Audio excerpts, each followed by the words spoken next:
Bapak, saudara-saudara sekalian, Abu Dahdah dia lebih bahagia punya harta di akhirat daripada di dunia. Kenapa? Harta di dunia ini, Pak, yang Bapak makan jadi kotoran, yang Bapak tabung jadi rebutan nanti anak ahli waris kita. Nah, apa kehebatan sedekah? Satu, sedekah itu kata Nabi memperpanjang umur. Kok bisa, Ustaz? Coba lihat, Pak. Kalau orang dermawan, jangankan masih hidup, sudah mati saja orang doakan. Coba, orang dermawan sudah mati saja orang masih doakan. Contoh, ada orang tetangga kita rajin betul sedekah waktu hidup. Pas meninggal, maka orang lewat di kuburnya, dia akan singgah dulu. Baik, ini Pak Haji nih, waktu hidup rajin betulnya dekasi masjid. Itu yang ada kipas angin di masjid itu sumbangan dia. Itu yang ada mic di masjid sumbangan dia. Ayo kita kirimkan Fatihah. Al-Fatihah. Meskipun sudah meninggal 20 tahun yang lalu, orang masih doakan. Ini yang disebut umur yang panjang. Di Makassar ada sebuah masjid namanya Masjid Sudirman. Dekatnya Bank Sulsel. Bank Sulsel masjid. Namanya Masjid Sudirman. Yang bangun salah seorang orang kaya pengusaha tambak. Dan yang kedua, mantan direktur Bank Penin. Beliau dua orang inilah membangun ini masjid mewah. Betul mewah itu masjid. Karpetnya empuk, sound systemnya baik, AC-nya sejuk, bersih, interiornya cantik. Semua orang yang masuk, Masya Allah, Masya Allah. Dua orang inilah yang membangunnya. Dan salah satu lagi, ada tiga. Satu lagi yang mewakafkan tanahnya, namanya almarhum Andi Odang, mantan gubernur di Sulawesi Selatan. Hebatnya, Pak, penghuni masjid itu bisa ribuan setiap Jumat. Tapi setiap Jumat MC-nya selalu berkata, sebelum khatib naik ke mimbar, mari kita kirimkan suratul Fatihah kepada tiga orang yang membangun masjid ini. Setiap berjamaah, terutamanya setiap Jumat. Inilah yang disebut umur yang panjang. Meskipun sudah di alam kuburnya, tapi orang yang meninggal masih mendapat kiriman pahala. Itu umur panjang, Pak. Kenapa? Sedekah. Orang pelit, jangankan mati, hidup aja didoakan orang sial, Pak. Itu orang pelit. Orang masih hidup saja didoakan orang sial. Ada orang minta sedekah tidak pernah. Datang takmir masjid, tidak pernah aja dikasihnya. Lewat mobilnya, tidak pernah orang. Lewat mobil, Pak, orang pasti bilang, mudah-mudahan tabrakan. Pelit betul itu orang, mudah-mudahan dicuri ban mobilnya. Itu masih hidup aja orang doakan sial, Pak. Bagaimana kalau dia mati? Orang Bugis kata kalau dia orang mati, andrai lah wajahmu, dupai. Coba bayangkan. Itu yang disebut at-takazur. Berlomba-lomba memperkaya diri, lalu dia enggan membayar zakat dan bersedekah. Ke bapak-bapak. Satu, sedekah memperpanjang umur. Yang kedua, sedekah tolak bala. Saya baru-baru pulang ceramah di Jambi, Polda Jambi. Saya berkenalan dengan salah seorang perwira tinggi di Polda tersebut. Dia cerita, suatu ketika ibunya sakit. Dokter sudah angkat tangan, sudah habis badannya, kurus. Dokter tidak menemukan penyakitnya. Sampai dia marah-marah ini polisi. Dia bilang, karena ada adiknya yang disekolahkan menjadi dokter. Dan dokter spesialis marah sama adiknya. Kau disekolahkan sama orang tua jadi dokter, kok tidak bisa kau obati ini penyakitnya ibu? Marah-marah betul. Ilmu saya terbatas, tidak bisa. Suatu ketika ada orang mau masuk pilkada. Maka dia mau jual pesantrennya, Pak. Bayangkan, gara-gara pilkada dia mau jual pesantrennya. Na'udzubillah min zalik. Lebih sadisnya lagi, dia jual dengan manusia yang ada di dalamnya. Apa ndak bajingan orang seperti ini, Pak? Ini polisi, seorang polisi, agamanya tidak terlalu paham soal fikih. Dia kasihan lihat ini orang, penghuni pesantrennya belumlah cukup 20 waktu itu. Kasihan ini pondok, mau dijual dengan penghuninya, bukan pondoknya dia kasihan, Pak. Anak santri yang ada di situ, dia kemana ini kalau dia dijual dengan orang-orangnya. Inilah, Pak, politisi kadang-kala begini, Pak. Kalau mau pilkada baik betul agamanya, pakai serban, pakai gamis, masuk masjid, kayaknya soleh sekali. Pasang baleho, fotonya pun dia balik Pak. Pernah Bapak lihat itu politisi fotonya? Kan biasa kalau foto itu di atas kepalanya Pak ya. Ini di bawah kepalanya. Baru dia tulis di balehonya, siap jungkir balik untuk rakyat. Itu politisi Pak. Jangan percaya Pak. Kalau Bapak mendengar perkataan politisi, jangan baper Pak. Jangan bawa perasaan. Bapak sakit hati. Nah, dia belilah itu pesantren Pak. Setelah dibeli, diperbaiki kamarnya. Dia Masya Allah. Setelah itu, dia bawa orang tuanya. Saya tidak usah sebut rumah sakitnya, tapi rumah sakit Kristen. Setelah diperiksa, ditahu ini Pak. Justru Kristen yang tahu penyakitnya. Ini penyakit gampang ini. Disembuhkan Pak, dioperasi sekejap. Sembuh. Dan sampai saat ini Pak, segar bugar itu ibunya. Dia bilang inilah akibat sedekah saya. Ustadz, saya beli itu pesantren. Tolak bala. Bayangkan. Yang tadinya semua dokter sudah angkat tangan. Dengan sedekah, tolak bala Pak. Itu Nabi sudah jelaskan. Jadi bapak-bapak di sini, kalau ada di sini prostat, asam urat, kolesterol, obati dengan sedekah. Ibu-ibu, ada suamimu mulai selalu berpikir poligami, tolak bala dengan sedekah. Betul Pak. Ibu bangun sholat tengah malam, tidak usah curhat kiri kanan. Kita lihat, ibu-ibu mau tahu ciri-cirinya suami selingkuh? Mau kawin lagi? Ibu mau tahu ciri-cirinya?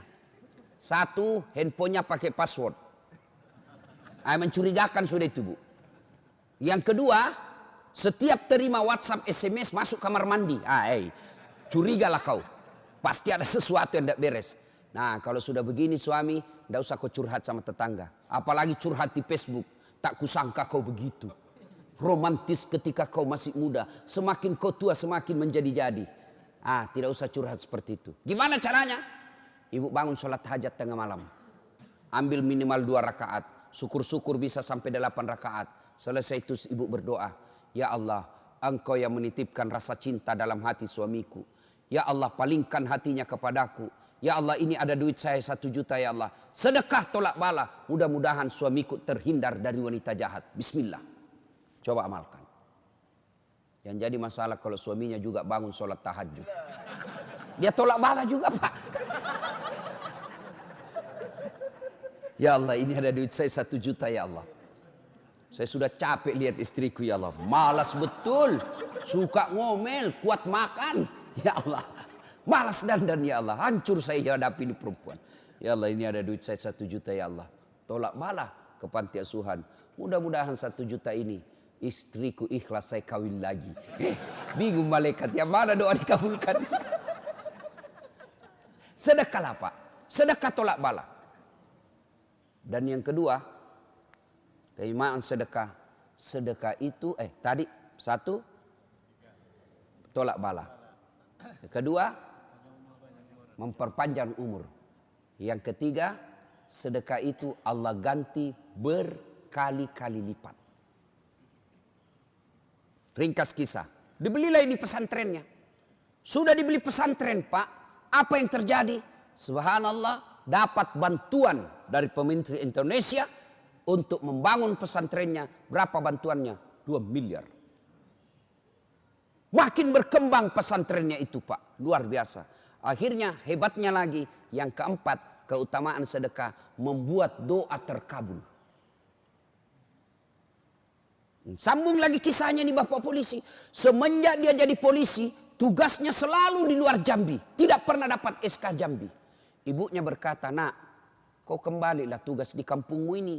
Saya makin tua, saya mau senang lihat kau bertugas di kampungmu. Dengan izin Allah, doa ibu tersebut dikabulkan, anaknya tugas kembali ke Jambi. Maka bapak-bapak, ibu-ibu, kalau mau doamu cepat dikabulkan, bersedekahlah. Dan demi Allah, tidak ada orang bangkrut gara-gara sedekah. Apa bapak pernah ada di komplek ini? Ustaz, itu yang di sudut rumahnya kaya betul dulu itu Ustaz. Cuma karena rajin sedekah bangkrut dia. Bapak pernah dengar itu? Yang bangkrut bukan sedekah, yang bangkrut gara-gara poligami. Bukan. Apa? Selingkuh. Oh, selingkuh bikin bangkrut, Pak. Ya. Diperas bapak sama ceweknya. Woi, belikan saya sepeda motor. Kalau tidak, saya share di Facebook ini foto kita yang berdua. Hancur, Pak. Sudah dibelikan sepeda motor, minta lagi dibelikan kulkas. Belikan saya kulkas. Kalau tidak, ku share ini di Facebook. Sudah dibelikan kulkas 2 minggu, belikan saya AC berdiri. Mati habis, Pak, gara-gara selingkuh. Poligami halal. Poligami halal, Pak. Yang penting bapak berani. Penting bapak berani. Yang penting bapak berani. Ya. Nah, ibu bapak, saudara-saudara sekalian. Dan berikutnya, sedekah pelit.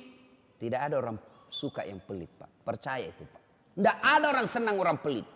Saya tanya ibu-ibu, senang suami yang pelit atau dermawan? Dermawan. Bapak-bapak senang yang menantu dermawan atau pelit? Dermawan. Senang tetangga yang pelit atau dermawan? Dermawan. Tidak ada orang suka orang pelit. Bahkan orang pelit sekalipun tidak suka sama orang pelit. Rumus itu, Pak. Dia bilang jangan ke rumahnya, pelit betul itu. Padahal dia juga pelit.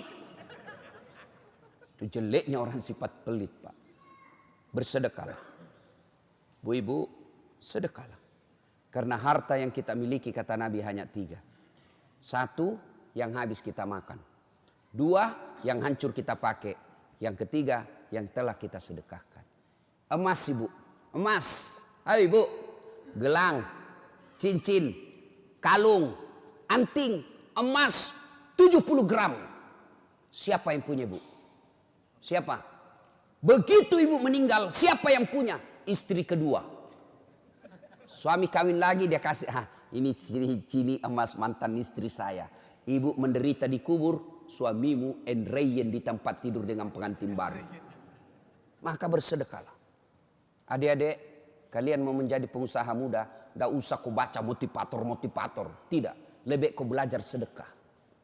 Jangan pernah lewatkan maghrib tanpa sedekah sehari pun. Mau itu 10.000, 5.000, 1.000. Belajarlah bersedekah agar kalian menjadi kaya. Jangan menunggu kaya baru kalian mau bersedekah. Rasulullah telah membuktikan itu. Dan kita siap melihat dalam kehidupan sosial. Betapa banyak orang Allah semakin lipat gandakan hartanya. Karena dia banyak bersedekah. Tapi demi Allah, sedekah semua itu tidak ada gunanya ketika tidak dibuka dengan sholat. Itulah bedanya kita dengan non-muslim. Meskipun dia banyak sedekahnya, tapi dia tidak bersahadat, maka sedekah-sedekahnya tidak ada gunanya. Kalian juga orang Islam, ketika rajin bersedekah, wakaf 1 masjid, wakaf 2 masjid, wakaf tanah pembangunan gedung sekolah, tapi dia tidak sholat, demi Allah, semua wakaf-wakafnya tidak ada gunanya. Kenapa? As-salatu miftahul khair, as-salatu miftahul jannah. Solat itu kuncinya ibadah, solat itu kuncinya surga. Ketika tidak ada solatmu, tidak ada kunci kebaikanmu. Ketika tidak ada solatmu, tidak ada kunci surgamu. Sehingga Allah di akhirat kelak akan berkata, Das'at, ini pahala sedekahmu 10 gunung. Mana kuncinya? Kalau kau mau ambil ini, mana passwordnya? Atau kalau kita sekarang barcode. Ini kau punya ini, masuk barcode-nya. Muncul tenggelam. Muncul tenggelam. Ini yang hari Jumat saja sholatnya, Pak. Paling terlambat datang, paling cepat pulang. Hatib khutbah dia tidur. Pas bangun dia bilang, aliran apa ini masjid? Tidak ada khutbahnya. Bukan aliran apa, kau yang datang dengar, Pak. Nah, ibu bapak, saudara-saudara sekalian, inilah tausiah kita.